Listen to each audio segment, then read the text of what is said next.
He stood frozen as the manager ripped it in half. $80,000. Gone in a second. No questions, no explanation, just a cold stare, and a casual act that would ignite a legal firestorm, because what the manager didn't know, the man he humiliated, was the husband of the bank's CEO, and that check was tied to stolen land, buried secrets, and decades of injustice the bank had tried to erase. Now, a reckoning was coming.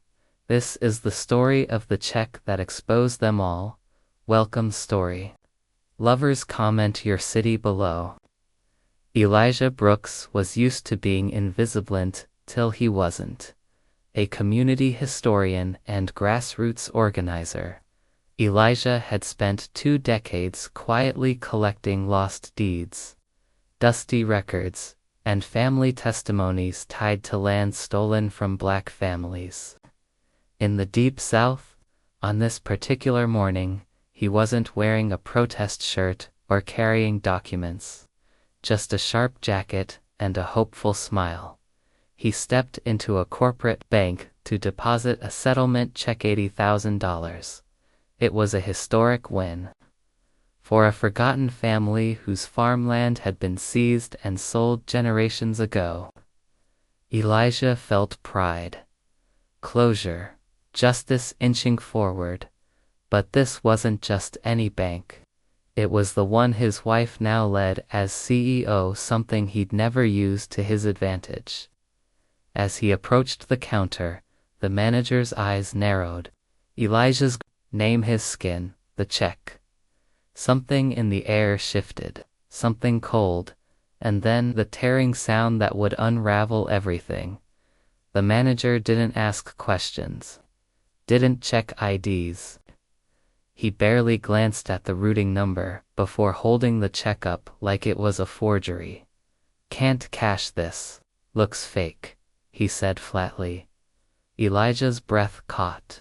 That's a court-verified settlement, he explained, trying to stay calm, but the manager didn't listen. Instead, in front of everyone, he tore it clean down the middle. The lobby went quiet. A security guard shifted his weight near the door. Elijah didn't yell. He couldn't afford to. He just stood there, stunned, shamed, as if history was repeating in real time. The check was connected to a 20-year investigation Elijah had worked on secretly, and from his wife. The payout came after he'd uncovered evidence of land theft by the bank's predecessors, and now the check, proof of both injustice and institutional guilt, was gone. That night, Elijah told his wife the full story, about the records, the testimonies. The lawsuits quietly paid out to avoid headlines. She listened, at first, in disbelief. Then, in silence. The next morning, she walked into her own boardroom with fire in her eyes. But the board members were already whispering. Someone had leaked the footage, Elijah standing humiliated. The CEO's husband, the evidence he'd uncovered was buried inside the bank's vaults. They had a choice to make: keep the scandal buried, or burn down the lies and expose it all. The board meeting erupted into chaos.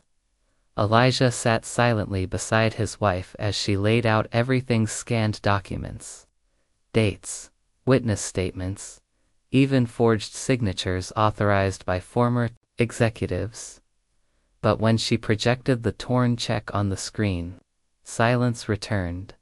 That, she said, wasn't just a mistake. It was the mask slipping. The manager had unknowingly destroyed federal evidence. Now, legal teams were circling, media vans parked outside, and federal investigators were asking questions no one wanted to answer. Elijah didn't speak. He didn't need to. The truth had finally breached the marble walls of power. His wife took a breath, then announced her resignation. She wasn't going to protect the institution that built itself on buried lives. Dear audience, if you're enjoying the story, don't forget to give it a like. It really helps. She walked out of that building's CEO no more, but freer than she had ever felt.